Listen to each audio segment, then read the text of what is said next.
Welcome to the Faith Talks Pod and Merry Christmas, everyone. We are on day 24 of our Bible reading plan, so let's get right into it.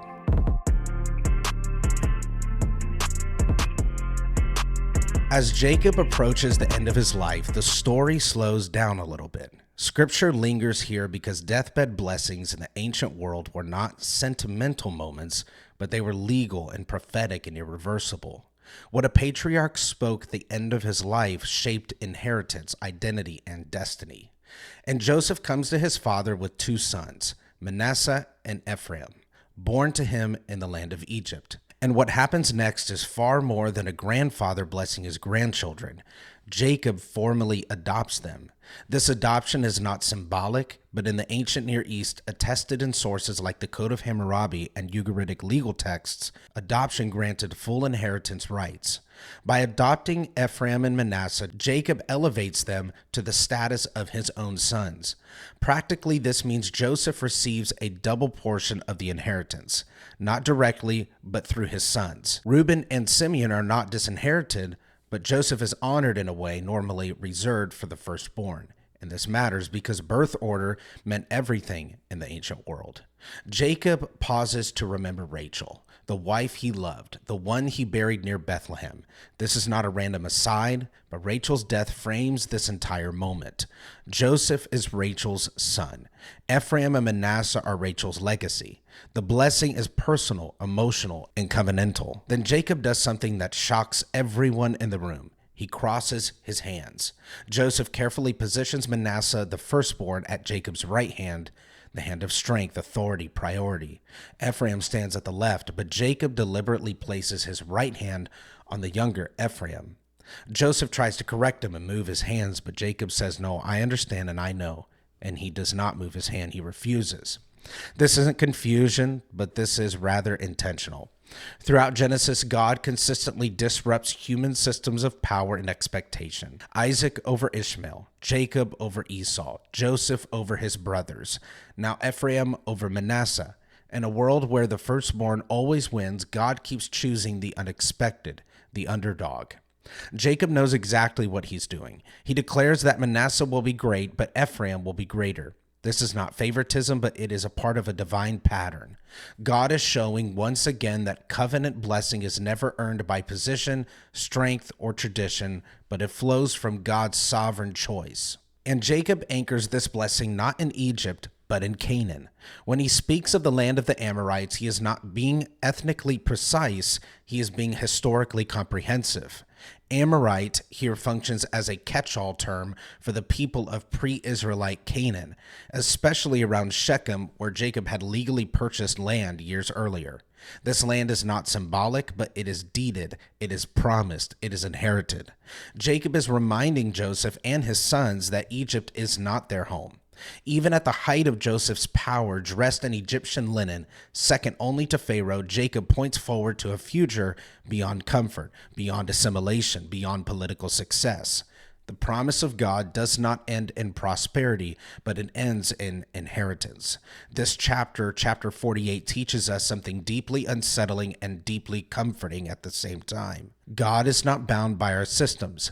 God is not impressed by our order. God crosses hands. And when he does, destiny changes. Jacob has crossed his hands, and now he raises his voice. Genesis 49 is not a poem for sentiment, it is a reckoning. In the ancient world, a patriarch's final words were binding. They were not casual wishes or emotional prayers. They were pronouncements, statements believed to shape the future of a family, a tribe, or a people. Jacob gathers his sons and tells them plainly, "Gather yourselves together, that I may tell you what shall happen to you in the days to come." This is not prophecy in the technical sense. Jacob is not claiming divine revelation, but in Scripture, these patriarchal blessings carry weight because they reflect lived character, family history, and observed trajectory. What a man has become will determine where he is going. And Jacob speaks with brutal honesty. Some sons are exposed, some are diminished, some are elevated, because legacy does not care about the order of your birth. It responds to faithfulness.